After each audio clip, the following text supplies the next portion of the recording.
की लक्ष्य बन गया रुपया, और सच्चिदानंद सुख का लक्ष्य बन गया, और तुम्हें परवाह है अपने शरीर की, मान की, अपनी इंद्रियों के भोगों की, सब बातें हैं, अभी लक्ष्य नहीं। लक्ष्य चंद रुपयों का बन जाता है तो जान पे खेल जाता है आदमी।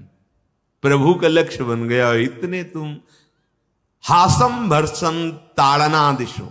बहुत बहुत सावधान होकर सुनिए, जब तुम इस मार्ग में चलोगे, महापुरुष जन के हासम, तुम्हारी हंसी उड़ाई जाएगी,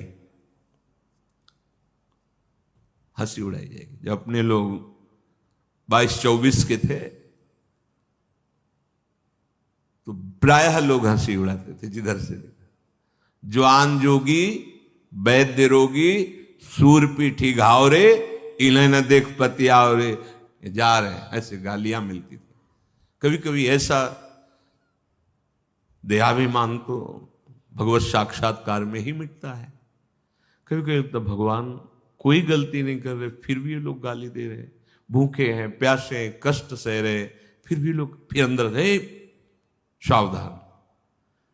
एक बड़े महापुरुष गंगा किनारे मिले, बहुत संतों का हृदय ही माता जैसा होता है, तो उन्होंने कहा, बच्चा ये लाल कपड़े तो पहन लिए, सन्यास वेशता, पर कोई गाली देगा, अपमान करेगा, तिरस्कार करेगा तो रो दोगे? अंदर लगा बात तो बिल्कुल सही करे। कभी कभी तो ऐसा आता है कि प्रभु कोई गलती नहीं कर रहा हूं, ठीक से चल रहा हूं, फिर ये लोग क्यों गाली दे रहे हैं? क्या हम गलत मार्ग में चल रहे हैं? जो हमारा उपहास कर रहे हैं, हमारी निंदा कर रहे हैं, ये बल गुरुजनों से मिलता है। उनका बच्चा लाल कपड़ा तो पहन लिए, जब कोई गाली देगा, तिरस्कार करेगा, अपमान करेगा तो रो दोगे? तो अंदर से आ गया, बात तो आप सही कह रहे हैं।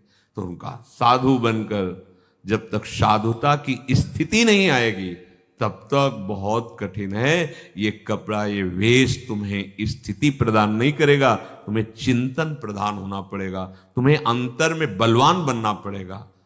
तो ऐसा नहीं है कि उपहास नहीं होता, अरे बड़े गंदे गंदे शब्दों से स्वागत होता है, बस धैर्य पूर्वक चलना है। क्यों? हमने बहुत बड़ा लक्ष्य बना लिया है, अपने प्रभु का साक्षात्कार करना है। तो ये लिखा है, सिद्धांत लिखा है, हासम, तुम्हारी हंसी उड़ाई जाएगी, चुपचाप सहना है तुम्हें।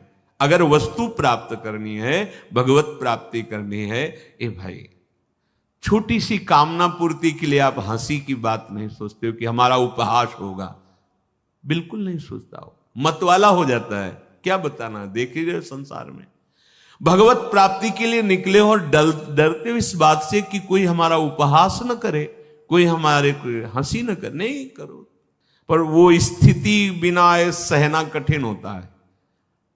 दो प्रकार से होता है, एक तो दुखी होकर के रो देना, और एक होता क्रोधित होकर के। पर क्रोधित होकर ऐसा करना हो तो बिल्कुल साधन के विपरीत है। दुखी होकर के रो देना ये हमारी असमर्थता का प्रतीक है, पर यह हमारे लिए आगे चल करके उन्नति का कारण बनेगा, अध्यात्म उन्नति का। कि अपना अहंकार चूर चूर हो रहा है और भले वो थोड़ा दुख लग रहा है, आगे चलकर भगवान स्थिति दे देते हैं, लेकिन क्रोध करके फिर क्रिया वो स्थिति से दूर हो जाएगा। हासम, आपका उपहास होगा।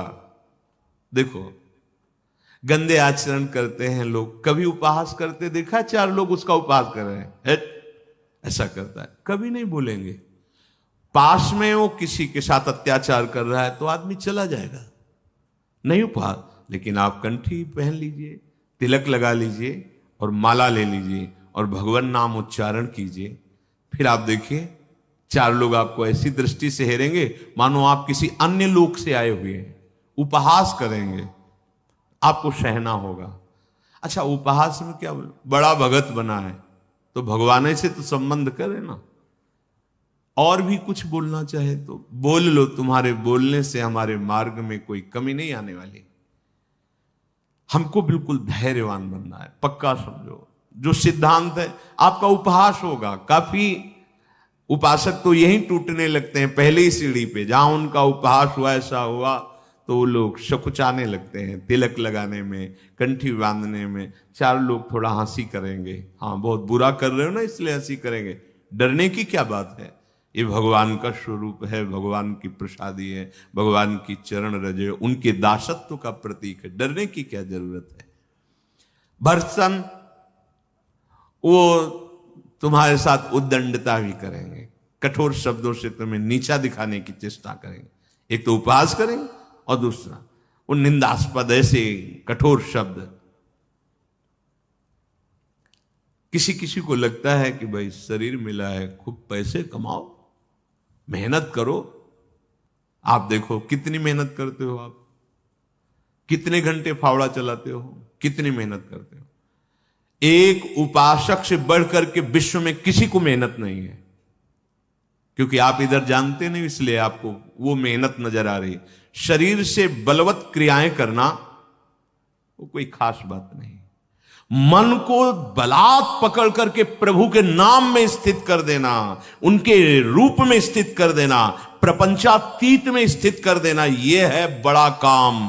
करके देखो, देखो ना इस मन को 5 मिनट एक जगह लगा के देखो, 5 मिनट। वो जगह होनी चाहिए सच्चिदानंद। एक मंत्र 5 मिनट आप दृष्टि मत हटाइए, 5 मिनट अंदर और बाहर से उसी में देखो कितनी मेहनत लगती है। फिर देखो भजन करना खिलवाड़ समझते हो? जब जो मन आया वो भोग लिया, जैसे मन आया वैसे आप मनमानी आचरण किए और बाहरी सांसारिक क्रियाएं करते हुए आप अपने को बहुत बलवान समझते हो। मैं बहुत काम करने वाला क्रियाशील हूं। जब मन विषयों की तरफ आकर्षित है, रोक लो, यह है बड़ा काम। जब मन धर्म के विरुद्ध आचरण की प्रेरणा करे, रोक दो उसे, ये बड़ा काम है, ये सबसे बड़ा, ये बड़ा काम है। मन को प्रभु में स्थित कर। इसलिए भर्त्सना करेंगे, तुम्हारी कठोर शब्द बोलेंगे, अपमानित शब्द बोलेंगे, आपको चुपचाप सहना है।